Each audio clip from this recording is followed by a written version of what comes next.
क्या कहेंगे प्रतीक यादव की मौत की खबर जब मिली तो क्या कहेंगे, क्या वजह मान सकते हैं आप और कितना शॉक्ड? पहली बात तो विश्वास नहीं हुआ।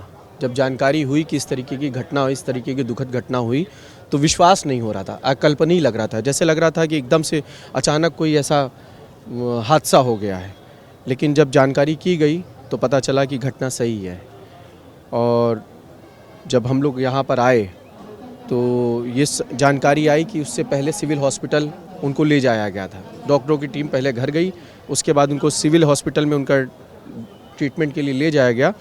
लेकिन वहाँ जब डॉक्टरों ने कुछ ऐसा सिम्टम्स देखा कि शरीर में सांस नहीं थी, डेथ हो चुकी थी, तो उसके बाद डॉक्टरों ने कुछ संदिग्ध सिम्टम्स सामने आए तो पोस्टमार्टम की बात सामने निकल कर के आई, जिसको लेकर के हमारे पार्टी के राष्ट्रीय अध्यक्ष जी स्वयं आए और उन्होंने यहाँ बैठ करके, चूँकि उनके भाई हैं, उनको बड़ा दुख है इस बात का, उनका कष्ट व्यक्त नहीं किया जा सकता, तो वो यहाँ बैठ करके उन्होंने पूरा पोस्टमार्टम कराया।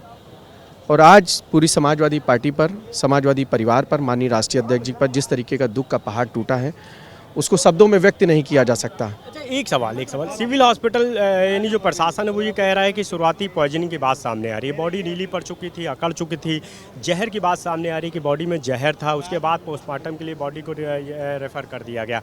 तो क्या लगता है कि प्रतीक यादव कोई ऐसा कदम भी उठा सकते हैं, सुसाइड ऐसा? क्या वो परेशान चल रहे थे, कोई फाइनेंशियली क्राइसिस थी उनको, या कोई पारिवारिक जो दिक्कत थी उससे वो जूझ रहे थे, या किसी पार्टनर से परेशान थे? क्योंकि कुछ समय पहले एक FIR भी उन्होंने दर्ज कराई थी कि उनको जो है ब्लैकमेल किया जा रहा है एक महिला की तरफ से, पार्टनर की तरफ से, पैसे को लेकर के, तमाम चीज़ों को लेकर के। तो लगता है कि आखिर क्या वजह हो सकती है? क्या वास्तव में प्रतीक यादव ऐसा शख्स जो हमेशा फिटनेस के लिए मिसाल होता हो, वो अचानक से इस तरह से कदम उठाए? देखिए, सिविल के डॉक्टर्स क्या कह रहे हैं इसकी तो मैं, इस बात के लिए मैं कोई जानकारी नहीं दे सकता, क्योंकि डॉक्टरों का जो बयान है वो आप ही लोगों के द्वारा हम लोगों तक आ रहा है। लेकिन हकीकत ये है कि वो बहुत ही हिम्मती आदमी थे, हमेशा लोगों को जागरूक करते थे फिटनेस के लिए, पशु पक्षियों से बड़ा प्रेम करते थे, गौ सेवा, स्ट्रीट डॉग्स की सेवा करते थे। माननीय राष्ट्रीय अध्यक्ष जी ने कई मौक़ों पर कहा कि वो बहुत ही हिम्मती थे, लड़ने वाले थे, हिम्मत, हार नहीं मानते थे। बिजनेस में अप एंड डाउन्स लगे रहते हैं, लेकिन फिर भी वो अपनी हिम्मत और मेहनत से अपने काम को बेहतर करते थे, लोगों को जागरूक करते थे कि कैसे फिट रहा जाए, कैसे स्वस्थ रहा जाए। लेकिन जो ये घटना घटी, जो बात आप लोगों के माध्यम से निकल करके आई कि सिविल के डॉक्टर्स ने ये बताया कि कुछ सिम्टम्स पाए गए जिसको लेकर के यहाँ पोस्टमार्टम हाउस तक आया गया है, तो ये तो एक जांच का विषय है और रिपोर्ट्स आ जाने के बाद ही इस पर कुछ कहा जा सकता है। लेकिन जो दुख है वो बहुत बड़ा दुख है और इस दुख की भरपाई नहीं की जा सकती है। आपको लगता है नेचुरल डेथ है?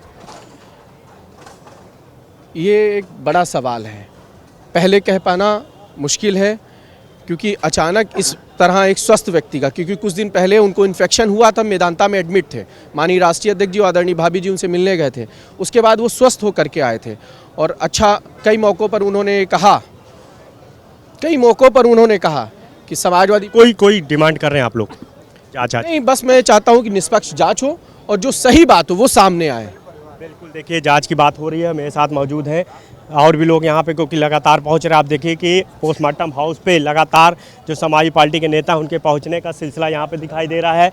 रविदास मल्होत्रा जो समाजवादी पार्टी से विधायक हैं वो भी यहाँ पर पहुँच गए हैं, वो यहाँ पर जो है मीडिया से बात कर रहे हैं। उनसे हम बात करते हैं आखिर वो क्या कहते हैं। तो आप देख सकते हैं कि समाजवादी पार्टी के जो विधायक हैं रविदास भी यहाँ पे पहुँच चुके हैं और पोस्टमार्टम क्योंकि प्रक्रिया ख़त्म हो चुकी है और कुछ ही देर में जो शव है वो अब बाहर लाया जाएगा और गाड़ी में यहाँ पे रख करके रवाना किया जाएगा। तो सामान्य मौत नहीं है, संदिग्ध अवस्था में मौत हुई है। मैंने रविदास जी पोस्टमार्टम क्यों हो रहा है तो उन्होंने कहा ये सामान्य मौत नहीं है, संदिग्ध परिस्थितियों में उनकी मौत हुई है। अस्पताल में आने से पहले ही रास्ते में उनकी मौत हो चुकी थी, उनको अस्पताल लाने में देरी हुई है। तो इसलिए हम लोग ये मांग करते हैं कि प्रतीक यादव जी की मौत की जांच कराई जाए। आपके नेता अखिलेश यादव भी यहाँ आए थे, उन्होंने कहा परिवार से बात करेंगे जी। क्या लग रहा है कोई ठोस कदम आप लोग उठाएंगे? समाजवादी पार्टी के राष्ट्रीय अध्यक्ष माननीय अखिलेश यादव जी उनके बड़े भाई हैं, वो जो निर्णय करेंगे वो उस बारे में फिर कार्रवाई होगी। अभी फिलहाल हम लोग ये मांग करते हैं कि घटना की जांच हो और उनका पोस्टमार्टम क्यों रुकवा दिया गया है, पोस्टमार्टम उनका होना चाहिए। पोस्टमार्टम तो हो रहा है। सब बता रहे हैं पोस्टमार्टम हो गया है और जो विशेषज्ञ हैं उनके 3 डॉक्टर जो पैनल है उसने किया है। उम्मीद है कि निष्पक्ष जांच होगी। निश्चित रूप से इसकी निष्पक्ष जांच हो, क्योंकि अस्पताल किसी पूर्व न्यायाधीश से जो है हाई कोर्ट के ये जांच होनी चाहिए, क्योंकि डॉक्टरों ने का कहना है कि अस्पताल आने से पहले उनकी मौत हो गई थी और संदिग्ध हालत मौत हुई है। मैंने पूछा उनसे कि पोस्टमार्टम क्यों हो रहा है, तो उन्होंने कहा कि ये सामान्य मौत नहीं है, संदिग्ध स्थिति में मौत हुई है। रविदास जी मेरे साथ हैं। सर क्या कहेंगे इस प्रतीक यादव की मौत को लेके? प्रतीक यादव जी जब अस्पताल आए थे तो उससे पहले उनकी मौत हो गई थी, उनकी रास्ते में मौत हो गई।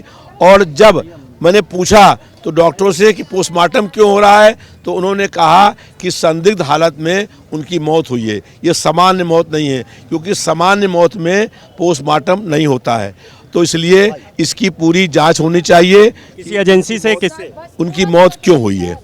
किससे जांच की मांग कर? किसी न्यायाधीश से के पूर्व न्यायाधीश हैं उनसे उनकी जांच होनी चाहिए कि अब ऐसा लोग कह रहे हैं। बिल्कुल बिल्कुल, आइए और भी लोग हैं यहाँ पे जो मेरे साथ मौजूद हैं।